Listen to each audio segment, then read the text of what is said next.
Jemaat sekalian, mari kita berdoa sekali lagi. Tuhan yang maha baik, Tuhan yang menciptakan tubuh ini, supaya kami hidup melaluinya, berkarya melaluinya. Dan biarlah Tuhan dimuliakan melalui tubuh kami. Tuhan pimpin kami, khususnya pada saat ini. Kami mau membuka Alkitab kami mau membacanya dan memahaminya. Tuhan tolong kami, supaya kami sungguh-sungguh memahami. Dan biar Roh-Mu yang kudus itu menerangi hati kami dengan kebenaran firman-Mu, dan menolong kami untuk melaksanakannya. Sehingga sungguh-sungguh tubuh yang kami hidupi ini memuliakan Engkau. Terima kasih Tuhan, di dalam nama Tuhan Yesus kami memohon. Amin. Dipersilakan duduk.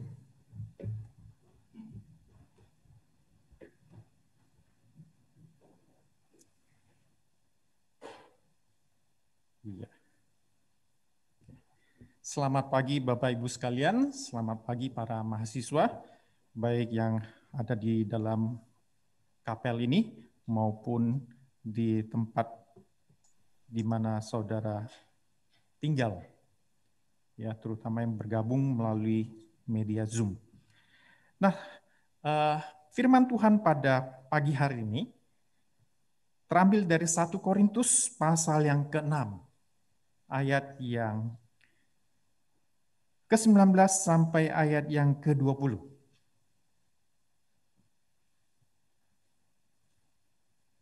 Cukup singkat, kita baca bersama-sama ya. 1 Korintus pasal yang ke-6, ayat 19 sampai ayat yang ke-20, demikian bunyi firman Tuhan. Atau tidak tahukah kamu bahwa tubuh kamu semua adalah bait Roh Kudus yang tinggal di dalam kamu. Roh Kudus yang kamu peroleh dari Allah, dan bahwa kamu bukan milik kamu sendiri, sebab kamu telah dibeli dan harganya telah lunas dibayar. Oleh karena itu, muliakanlah Allah dengan tubuhmu. Ya. Nah, saudara-saudara sekalian, kita berbicara mengenai tubuh. Ya. Tubuh. Tubuh ini cukup menarik ya. Karena apa? Sekarang ini orang memperhatikan masalah tubuh. Anak-anak remaja juga memperhatikan masalah tubuh. Para mahasiswa juga kan memperhatikan masalah tubuh. Dan saya juga sering kali mengingatkan tentang tubuh kalian ya. Kalau dalam 1-2 tahun melarnya begitu ini, saya ingatkan nih, wah kamu menambah kilo, wah ya. Ada yang juga menjadi kurus gitu ya. Karena dalam studi teologi ini ada yang stresnya luar biasa, dan ada orang kalau stres makannya banyak. Ada juga orang yang happy makan juga gitu, jadi tubuhnya semakin melar gitu. Tapi angkatan yang tahun lalu ya, sekarang tahun kedua ya, saya melihat ada beberapa laki-laki itu melakukan exercise di gym itu ya, secara ini mereka berhasil itu untuk membuat bodybuildingnya jadi bagus gitu ya, mulai berotot gitu ya. Ada yang juga tidak ini tapi melakukan diet ketat ya, mereka cukup berhasil anak para pria ya, pria perkasa sekarang. Nah, tentu saja tubuh ini menjadi sesuatu yang menarik perhatian ya, karena di YouTube kita melihat, di media sosial kalau memiliki body yang bagus maka difoto di sana foto sini gitu ya, dan kita kadang-kadang menjadi iri gitu, kita berusaha untuk menampilkan image yang baik gitu. Tapi saudara-saudara sekalian, ketika Paulus berbicara mengenai tubuh, dia berbicara mengenai hal yang lebih mendalam ya. Bukan hanya masalah tubuh fisik ini, tetapi Paulus melihat apa yang dapat dilakukan oleh tubuh, ya. Karena tanpa tubuh kita nggak bisa hidup, ya. Dan Eh, Tubuh itu waktu kita kecil umur 1 tahun kita sangat terbatas, hanya bisa menangis, kemudian mungkin mulai membalikkan badan, ada yang bisa mulai merangkak, bahkan ada yang bisa mulai berdiri gitu. Tapi terbatas dengan itu. Tapi seiring perjalanan hidup, tubuh itu bertumbuh, kemudian mulai bisa bicara, mulai bisa memanggil papa, mama, dan mulai bisa berlari. Kemudian orang tua menjadi sangat sibuk untuk mengendalikan anak kecil yang berlari gitu ya. Nah, terus ketika kita belajar ya, eh, tubuh ini mencakup apa otak kita kemudian juga bertumbuh ya, semakin kemampuan semakin besar dan sampai pada titik dewasa kemudian apa mulai menurun. Nah, kami yang sudah mulai 40 50 itu berjuang keras supaya penurunannya itu tidak tajam gitu ya. Sehingga apa? Kita masih dapat melakukan sesuatu dalam hidup ini melalui tubuh kita. Jadi ketika Paulus berbicara mengenai tubuh, Paulus berbicara mengenai hidup. Nah, hidup yang dijalani oleh tubuh ini. Nah, Paulus di ayat yang ke-19 berkata, kamu bukan milik kamu sendiri. Ya. Judul yang dikasihkan kepada saya, Your body is not your own. Tubuhmu bukan milik kamu sendiri. Ya. Ya. Tetapi kalau kita bahasa Yunani dan diterjemahkan dengan baik oleh LAI, itu kamu bukan milik kamu sendiri. Ya. Hidupmu ini bukan milik kamu sendiri. Tubuhmu ini bukan milik kamu sendiri. Ya. Tetapi ada yang memilikinya. Tentu saja ketika orang membaca dari Kejadian pasal 1, maka akan menemukan bahwa ada kita ini ciptaan Tuhan, ya, ciptaan Allah, karena itu pasti milik Allah. Ya. Tetapi Paulus memberikan landasan teologi yang lebih mendalam mengenai status kita, bahwa kita ini, tubuh kita ini bukan milik kita lagi, bukan hanya milik kita. Ya, ayat yang ke-20 berkata, sebab kamu telah dibeli dengan dan harganya telah lunas dibayar.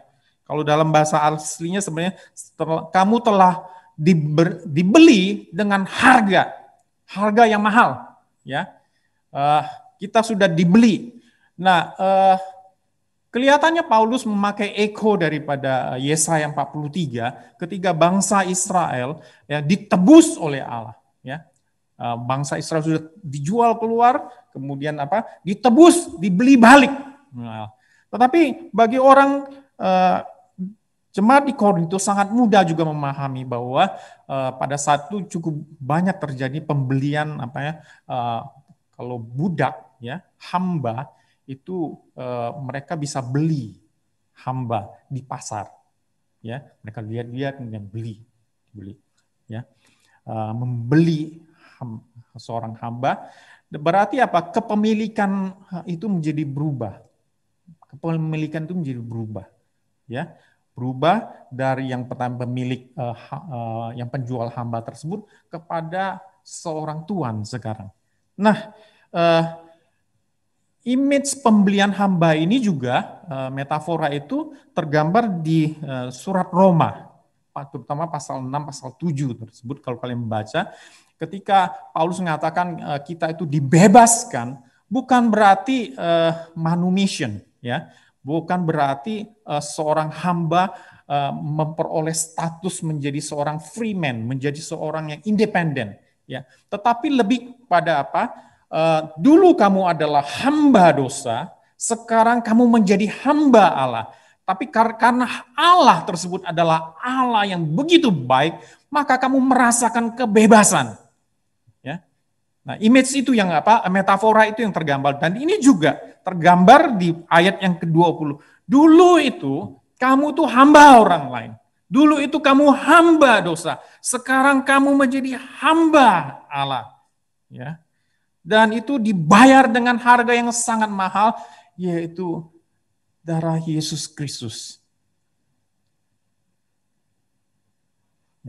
Tubuh kita bukan lagi milik kita, karena kita sudah dibeli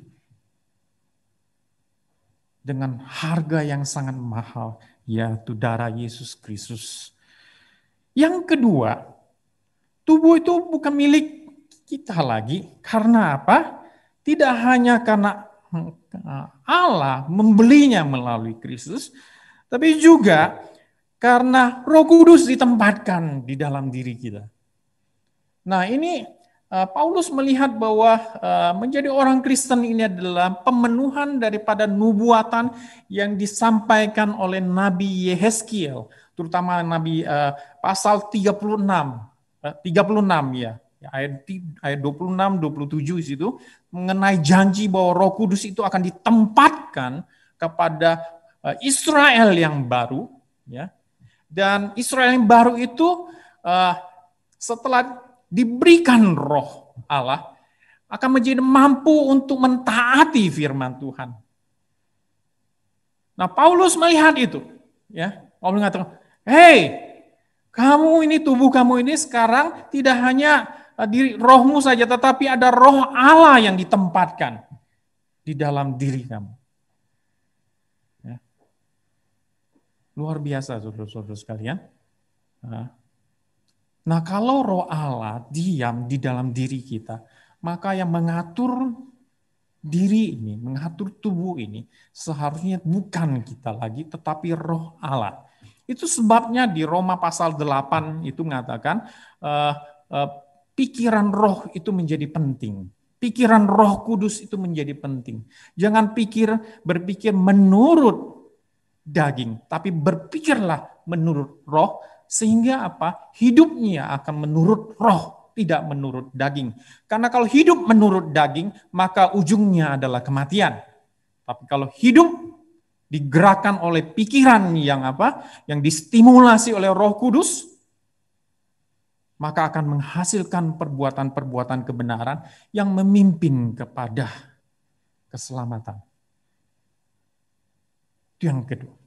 Yang ketiga, ya, ayat yang ke-15, ya, Paulus berkata, "Tidak tahukah kamu bahwa tubuh kamu semua adalah anggota Kristus?" Nah, ini Paulus mengangkat aspek komunal dari tubuh kita. Ya. Tubuh kita, jadi orang-orang percaya di dalam Kristus Yesus terserap di dalam tubuh Kristus, yaitu gereja Tuhan. Ya. Tubuh kita itu menjadi anggota tubuh Kristus. Jadi kita ini kumpulan daripada anggota-anggota tubuh Kristus. Saudara-saudara sekalian, Paulus sangat concern terhadap apa? Tetap kesehatan tidak hanya pribadi lepas pribadi, tapi kesehatan komunal, kesehatan tubuh Kristus. Kalau saudara baca ayat pasal 1 sampai pasal 4, saudara menemukan ada apa? Orang-orang yang menghancurkan apa? Bait Allah tersebut, tubuh itu. Paulus mengatakan tidak boleh itu. Di pasal yang kelima, ya, ketika Paulus menegur para pemimpin di gereja Korintus, ya, karena apa? Karena ada seorang anggota yang berselingkuh dengan mama tirinya, ya, itu mengikuti jejak Ruben, ya, kalian Ruben, anak pertama daripada Israel, ya, dia berselingkuh dengan mama tirinya. Dan itu dicatat menjadi apa? Menjadi cemoohan, suatu ingat-ingatan yang sangat keras. Dan ini terjadi di jemaat di Korintus. Paulus menegur, bukan hanya menegur menegur orang tersebut, dia menegur pemimpinnya karena tidak menjaga kekudusan daripada tubuh Kristus. Saudara-saudara sekalian. Jadi 3 landasan teologis ini mengatakan bahwa tubuh ini, ya, tubuh kita ini bukan lagi milik kita, tapi milik Allah. Ya. Pertama, Allah telah menebus kita, membayar kita, membeli kita dengan harga yang sangat mahal. Yang kedua, Roh Kudus ditempatkan di dalam diri kita, dalam tubuh kita. Itu sebab yang perlu kita jaga kekudusannya. Dan yang ketiga, kita ini bagian daripada tubuh Kristus. Paulus mempunyai visi yang sangat besar di situ. Bahwa kekudusan itu tidak hanya masalah seorang demi seorang. Tapi kekudusan tubuh Kristus, kekudusan gereja menjadi concern yang sangat besar. Kalau tidak, gereja tidak dapat melaksanakan misinya dengan baik.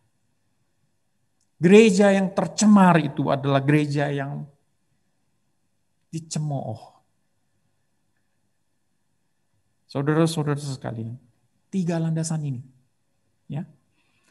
Nah, kalau demikian,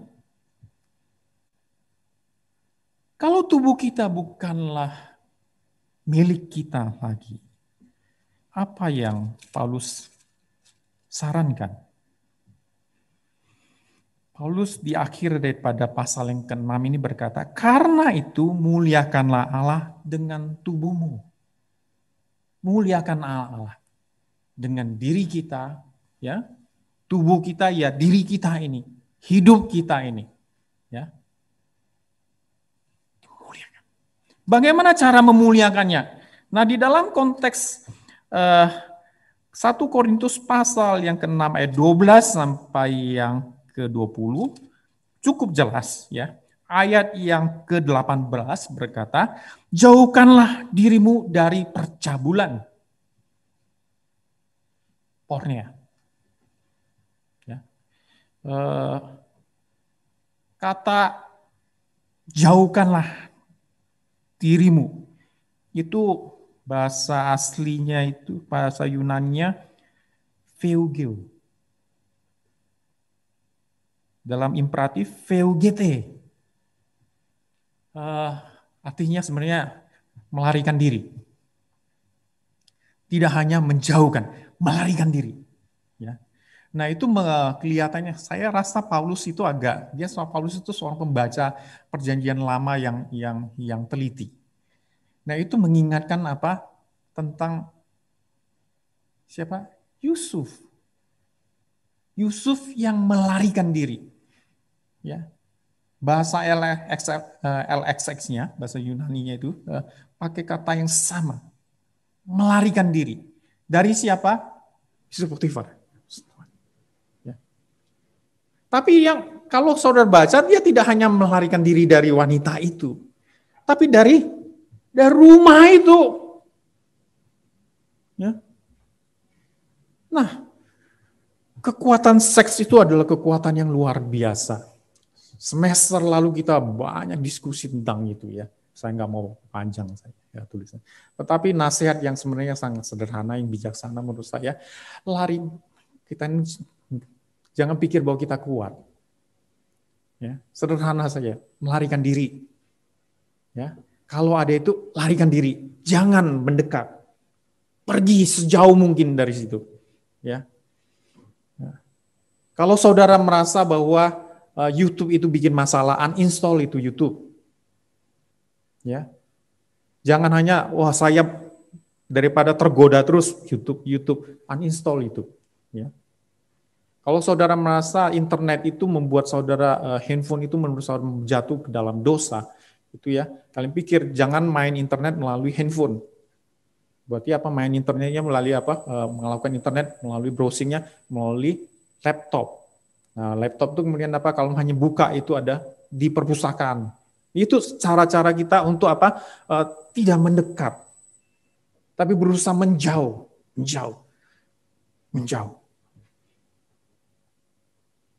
Karena kita perlu menjaga kekudusan tubuh kita, kekudusan hidup kita. Ya. Itu hal yang pertama. Sesuatu yang negatif yang perlu kita hindari, kita berusaha untuk melarikan diri. Ya, kalau sampai nggak kuat, larilah kepada tetangga, ya, kepada teman, ya, dan ngomong sama dia, ya, dan biarlah, karena teman kita juga memiliki tanggung jawab sebagai tubuh Kristus untuk menjaga kekudusan itu, ya. Tadi kan saya sudah bilang ada aspek komunalnya. Nah, yang kedua yang saya mau tekankan juga adalah di pasal 7, ya, ayat yang ke-17. Ya. Ya. Selanjutnya, hendaklah tiap-tiap orang tetap hidup seperti yang telah ditentukan Tuhan baginya, dan dalam keadaan seperti waktu ia dipanggil Allah. Ya. Ini kok dasarnya agak jauh gitu ya. Ini dari pasal 6 ke pasal 7. Tapi sebenarnya ini agak dekat. Karena apa? Di ayat yang ke-23, Paulus menekankan lagi, pasal 7 ayat 23, kamu telah dibeli dan harganya telah lunas dibayar. Ya. Bahasa Yunaninya sebenarnya sangat cuma dua kata. Times egosas tete. Ya. Kamu sudah dibeli dengan harga yang mahal. Ya. Nah, dengan landasan itu, ya, Paulus mengingat tidak cukup memuliakan Allah itu dengan menjauhi kejahatan, menjauhi dosa, menjauhi kejahatan seksual. Tidak cukup. Tapi hidup tubuh ini perlu dijalankan dengan misi. Nah, saya tidak tahu bagaimana LAI menerjemahkannya. Kalau saudara melihat terjemahan dalam bahasa Inggris agak sedikit berbeda, ya. Yang pertama, yang Paulus maksud ada 3 kata kunci di situ. Pertama, peripateo, yaitu berjalanlah, yang diterjemahkan hiduplah. Hidup yang bagaimana? Pertama, hidup yang sesuai dengan panggilan Tuhan. Kaleo itu muncul di situ. Ya. Allah memanggil kita di dalam Kristus supaya kita hidup di dalam panggilan itu. Panggilan itu ada 2. Panggilan keselamatan dan panggilan pelayanan. Saudara tidak hanya dipanggil untuk diselamatkan, tapi saudara juga dipanggil untuk melayani. Gunakanlah tubuh itu, dipersiapkan sebaik mungkin, untuk apa? Untuk melayani. Paulus di pasal berikutnya mengatakan dia mempersiapkan diri sebagai seorang atlet. Kalau tinju tidak sembarang tinju. Dia mempersiapkan tubuh dia ya, supaya fit untuk melakukan sesuatu. Saudara perlu mempersiapkan diri. Tidak hanya masalah fisik, tetapi juga masalah kemampuan kognitif, emosi, apa semua. Untuk dapat menjadi hamba Tuhan yang baik. Karena saudara tidak hanya dipanggil untuk diselamatkan, tapi saudara dipanggil untuk melayani secara khusus. Nah, yang kedua, itu ada kata merizo. Ya, nah, merizo itu pada prinsipnya adalah membagi. Ini porsinya kamu, ini porsinya kamu, ini porsinya. Nah, maksud Paulus adalah kita tidak hanya dipanggil untuk melayani, tapi Tuhan mempersiapkan sesuatu untuk kamu kerjakan di dalam hidupmu. Ya. Yang berbeda satu sama yang lain. Ya. Nah, pada saat ini tentu saja, kalau saudara kita, saya dan saudara beda, terutama para mahasiswa. Ya. Kami tidak dipanggil sebagai hamba Tuhan, tetapi kami memiliki peran khusus, yaitu mengajar, mendidik, mempersiapkan kalian. Kalian pada saat ini, posisinya adalah mahasiswa. Bagaimana memuliakan Allah? Ya, sebagai mahasiswa teologi yang belajar. Ya. Belajar itu ada yang menyenangkan, ada yang menyebalkan. Ya, nikmati itu. Ya, nikmati itu. Itu bagian daripada apa? Saudara memuliakan Tuhan. Nanti juga di dalam pelayanan, saudara Ada pelayanan yang menyenangkan, ada yang menyebalkan, menyusahkan. Ya, nikmati itu. Karena itu adalah porsi yang Tuhan berikan kepada kamu. Ya, untuk kamu jalani dengan baik. Ya. Demikianlah kita memuliakan Tuhan dengan tubuh dan hidup ini. Jadi para mahasiswa, mari layanilah Tuhan sebagai mahasiswa. Ya. Kalau saudari tempatkan di dalam satu kamar dengan seseorang, layanilah satu sama lain. Ya. Itu tidak hanya pemilihan daripada Pak Theo, ya, atau Bu Christine, tetapi juga Allah mau kamu berdua sama orang, ya, seseorang di kamar. Supaya apa? Supaya saudara dapat melayani dia, menguatkan dia. Nah, ini adalah prinsip hidup, ya, bahwa kita ini bukanlah milik kita lagi, tetapi milik Allah, ya, milik Allah, di mana Allah membeli kita dengan darah Kristus. Kemudian kita bagian daripada gereja yang adalah tubuh Kristus, yang Kristus adalah kepalanya. Dan Roh Kudus ditempatkan di dalam diri kita untuk menata, mereformasi hidup kita, dan untuk memimpin hidup kita kepada kebenaran. Nah, proses transformasi ini juga memimpin kita untuk melayani, menjawab panggilan Allah. Allah memanggil kita tidak hanya untuk diselamatkan, tidak hanya yang penting percaya Yesus kalau mati masuk surga. Ya. Tapi ada berkat yang lebih besar, kita menjadi rekan sekerja Allah. Ya. Kita diberi satu bagian. Bagian apa? Hari saat ini saudara berperan sebagai mahasiswa, berperan sebagai apa? Roommate, ya, bagi teman kita. Masih banyak peran yang lain. Allah spesifik tempatkan, pilih buat saudara. Mari layani. Layani Tuhan, muliakan Tuhan, tidak perlu tunggu sampai saudara lulus di STT Amanan Agung. Ya, moga-moga lulus. Ya, tapi karena kalau misalnya minggu depan saudara mati gitu, ya, kita kan nggak tahu kan, jadi meninggal gitu ya. Ya, kan kita nggak bisa mempertanggungjawabkan yang belum pernah kita lakukan kan? Tapi yang dapat kita pertanggungjawabkan adalah hidup kita di STT Amanan Agung ini. Ya. Mari saudara-saudara sekalian, kita muliakan Allah. Ya. Muliakan Allah dengan tubuh ini. Jaga kekudusan tubuh dan pakai tubuh ini untuk melayani Tuhan, menjawab panggilan Tuhan, dan melakukan apa yang Tuhan ingin kita lakukan pada saat ini. Tuhan memberkati. Mari kita berdoa. Tuhan, firman-Mu ya dan amin.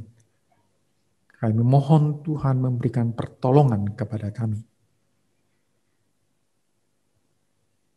Menjawab panggilan-Mu. Menekuni pelayanan yang Tuhan mau kami lakukan. Dan tentu saja menjaga diri kami untuk tidak berdosa, untuk tetap kudus di hadapan Engkau. Tuhan tolong kami. Di dalam nama Tuhan Yesus kami berdoa. Amin.